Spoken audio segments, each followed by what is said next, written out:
Here with Jason Spears, coach of the PikeView Panthers. Jason, July, everybody's in shorts now. You're here practicing today. What do you see about your team right now? What do you like about your squad you have coming out this fall? Right now is good work ethic.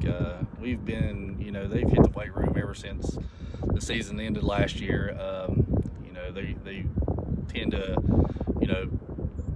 work a little bit harder like during the season because we're trying to establish a new offense and stuff like that. But participation could be better, but all in all, the ones that are here are working hard and putting in the work, and we're working on having a good successful year. I know in your itinerary you said that we're on the defense. Yeah. Is this part of the year good for installing? I know you have some new personnel out there. Is it good for installing what you want to do this year? Yeah, absolutely. And that's one thing about it. We're not completely going to stop working on defense. Defense is the most important thing in winning ball games. But right now, adding a new offense, to our scheme, we truly need to focus on these 3 weeks of the offensive line rules and our jobs and timing and things like that with what we plan on doing.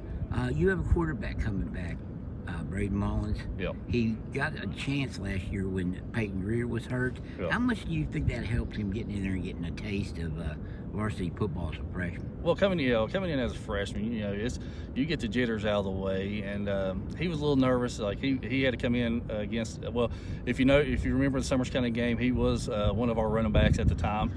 And when Peyton went down, he came in at quarterback and he stepped up. He did a really good job. And then that next week, the following week, he had to come in as a starter against Van.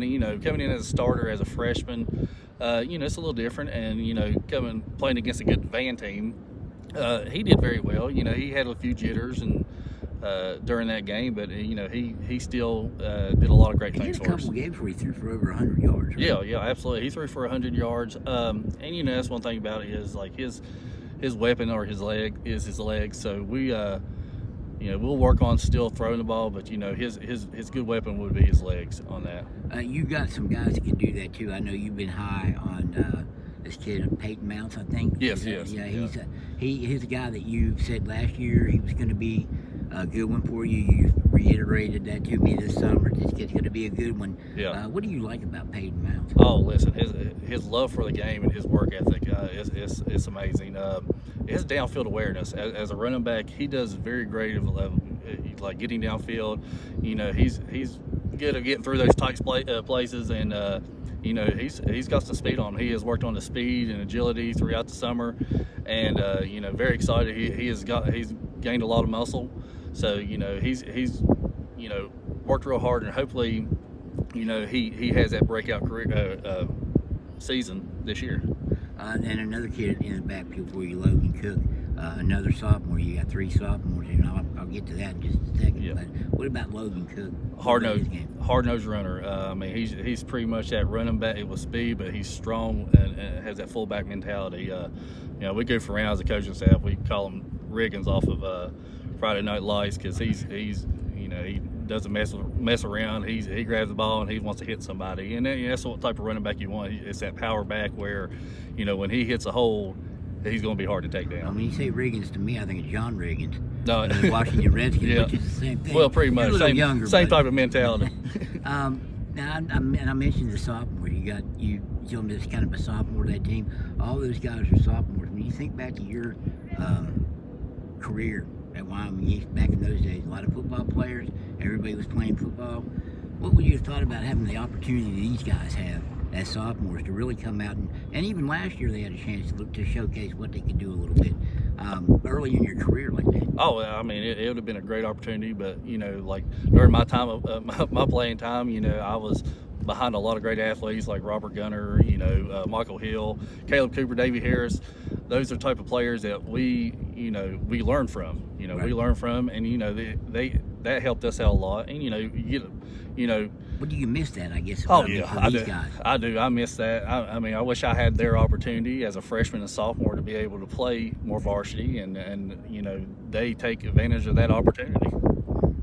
And it is an opportunity. Yeah. For them. Do you see? This isn't an age where you build up. No. anymore. You just have to hope that you get some transfers in, or hope that your kids. But it doesn't seem like anybody builds from the bottom anymore. No, you put your best out there. That's going to help you win. I mean, that's the mentality we have. The mentality we have as a coaching staff is like you put your best out there. Who wants to compete and who wants to win? Do you worry about putting that many sophomores into situations where they kind of have to be senior leaders, or do these, specifically these three guys that we talked about, do they have the mentality to be leaders? Well, that's one thing. I mean, you got to think about. These kids. If they have the mindset of playing next level, get them, throw them in there now. Let them compete. I mean, this is their opportunity to showcase what they could do. And yes, you always get nervous, but this is high school football. I mean, you got the opportunity. If you get that opportunity to succeed and excel on the field, let's take advantage of it. On a little bit different thing today, Nate Wright signing over in the other building with baseball at Concord. And you mentioned the next level. How excited! He played football for you, obviously, Yes. and he was a great baseball player. Playing baseball at Concord. Do you like to see this thing with your athletes able to move on? Oh, absolutely. And Nathan had a phenomenal year on the baseball field. And he had a great year his 2 years playing football. But as a pitcher, his knowledge of the game, and he did a great job pitching, and he worked hard. I mean, he would leave basketball practice to go do a bullpen and stuff like that just to to get better. And I'm so excited for him, especially he's going to my alma mater where I played baseball, and it's pretty exciting for him. I'm very excited for him and his family. Hey, Jason, always appreciate the time, and won't be long now. All right. Thank you, Dave.